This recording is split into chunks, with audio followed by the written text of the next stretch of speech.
क्या मृत्यु वास्तव में जीवन का अंत है या यह एक नए जीवन का आरंभ? जब किसी अपने की मृत्यु होती है तो यह प्रश्न हमें भीतर तक झकझोर देता है। क्या उनकी आत्मा अब भी कहीं मौजूद है? क्या वे हमें देख सकते हैं? क्या वे दोबारा जन्म लेंगे या किसी अन्य लोक में चले गए? मृत्यु के बाद क्या होता है? यह सवाल हजारों वर्षों से मानवता को हैरान करता रहा है। इस विषय में हिंदू धर्म, ईसाई धर्म, इस्लाम, बौद्ध धर्म, सिख धर्म से लेकर मिस्र, यूनान, माया और आधुनिक विज्ञान तक सभी की अलग अलग मान्यताएं हैं। इसके अलावा नियर डेथ एक्सपीरियंस (NDE) यानी मृत्यु के करीब पहुंचे लोगों के अनुभव इस रहस्य को और भी रोमांचक बना देते हैं। आज की इस रहस्यमयी कहानी में हम जानेंगे आत्मा मृत्यु के बाद कहां जाती है, पुनर्जन्म, स्वर्ग, नरक या कोई और आयाम। क्या विज्ञान भी इसे मानता है? अगर आप भी इन सवालों से जूझते हैं, क्या आत्मा अमर है? क्या हमें अपने कर्मों का फल अगले जन्म में मिलता है? तो इस वीडियो को अंत तक जरूर देखिए, क्योंकि आज हम आपको एक ऐसी कथा के माध्यम से ले चलेंगे जो विज्ञान, धर्म और रहस्यों की गहराइयों से जन्मी है। अगर आप हमारे चैनल पर नए हैं तो कहानी बाज को सब्सक्राइब जरूर करें, क्योंकि हम लाते हैं हर हफ्ते ऐसी रहस्यमयी और मन को छू लेने वाली कहानियां।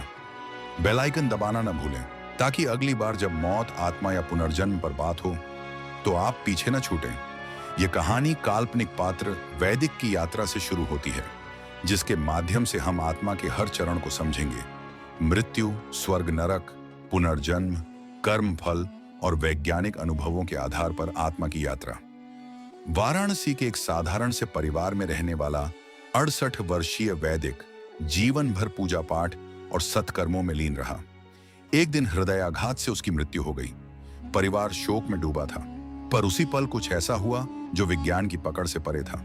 वैदिक की आत्मा शरीर से बाहर निकल चुकी थी, लेकिन वह देख सकता था अपने शरीर को, रोते हुए परिजनों को और खुद को ऊपर उठते हुए। वह चौंका नहीं। उसने सुना था, हम शरीर नहीं, आत्मा हैं। अब वह इसी सत्य को अनुभव कर रहा था। धीरे धीरे वह प्रकाश की एक सुरंग की ओर बढ़ा। उसे कुछ आवाजें सुनाई दी, उसकी माँ की जो वर्षों पहले मर चुकी थी, और एक अनजानी आवाज जो उसे बुला रही थी। आत्मा एक विचित्र स्थान पर पहुंची जिसे वैदिक ने पहले कभी अनुभव नहीं किया था। एक सुनहरी चमक और एक शांत वातावरण। वहां एक दूत खड़ा था, जो न तो पूरी तरह मानव था, न ही कोई देव। स्वागत है वैदिक, तुम्हारी आत्मा ने जीवन के सफर में जो कर्म किए उन्हें अब देखा जाएगा। यहाँ यमदूत आत्माओं को एक विशेष कक्ष में ले जाते हैं, जिसे चित्रगुप्त द्वार कहा जाता है।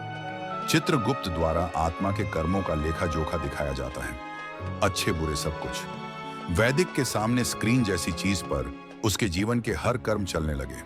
उसने देखा किससे उसने झूठ बोला था, कहां उसने किसी की मदद की, किसके लिए वह भगवान के समान बना और कहां उसकी चुप्पी किसी के लिए सज्जा बन गई। चित्रगुप्त बोले, अब तुम्हारा निर्णय होगा, स्वर्ग, नरक या पुनर्जन्म।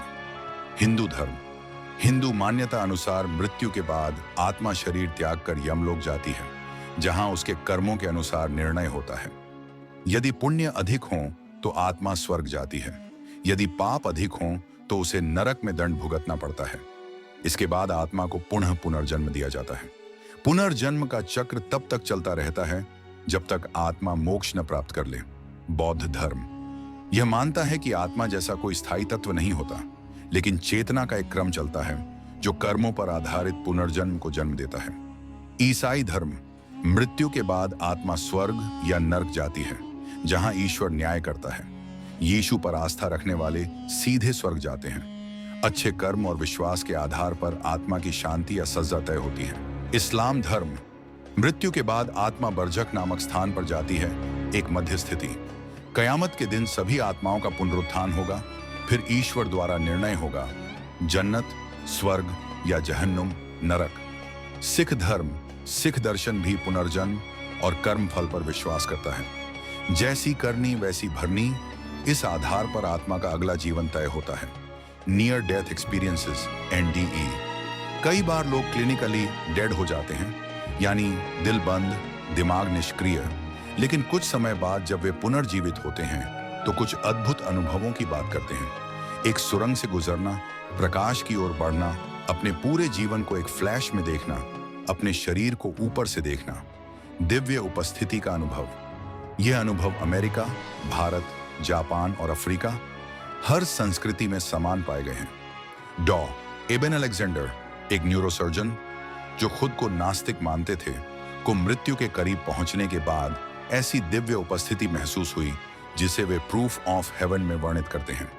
उनका मस्तिष्क मृत था, फिर भी चेतना जीवित थी। वे लिखते हैं, मैं प्रकाश में था, पर वो प्रकाश कोई रोशनी नहीं, वो प्रेम था।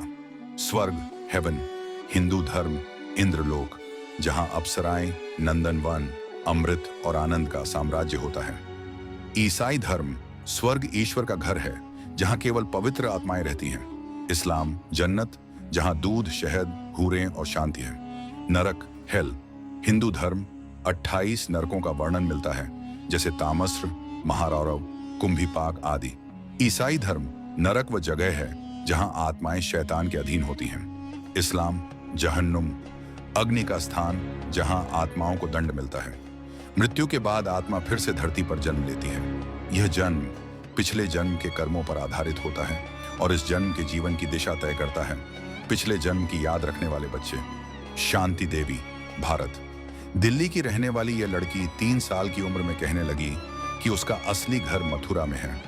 वह अपने पिछले पति और बेटे का नाम तक बताती थी और सारे दावे सच निकले। जेम्स लीनंजर, यूएसए।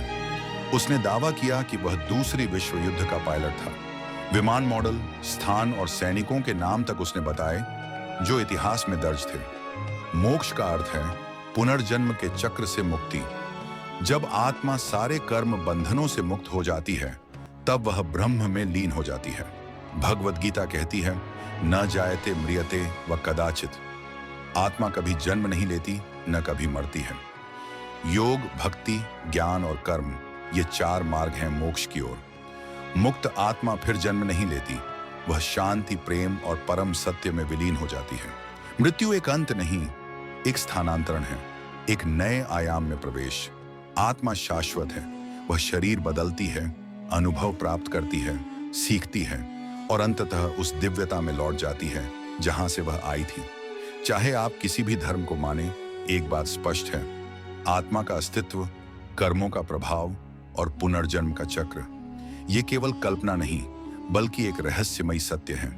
अगर यह कहानी और जानकारी आपके मन को छू गई हो तो वीडियो को लाइक करें, कमेंट में अपने विचार साझा करें और चैनल कहानी बाज को सब्सक्राइब करना न भूलें, क्योंकि हम हर बार लाते हैं कुछ ऐसा जो आपके दिल को छू जाए और आत्मा को झकझोर दे।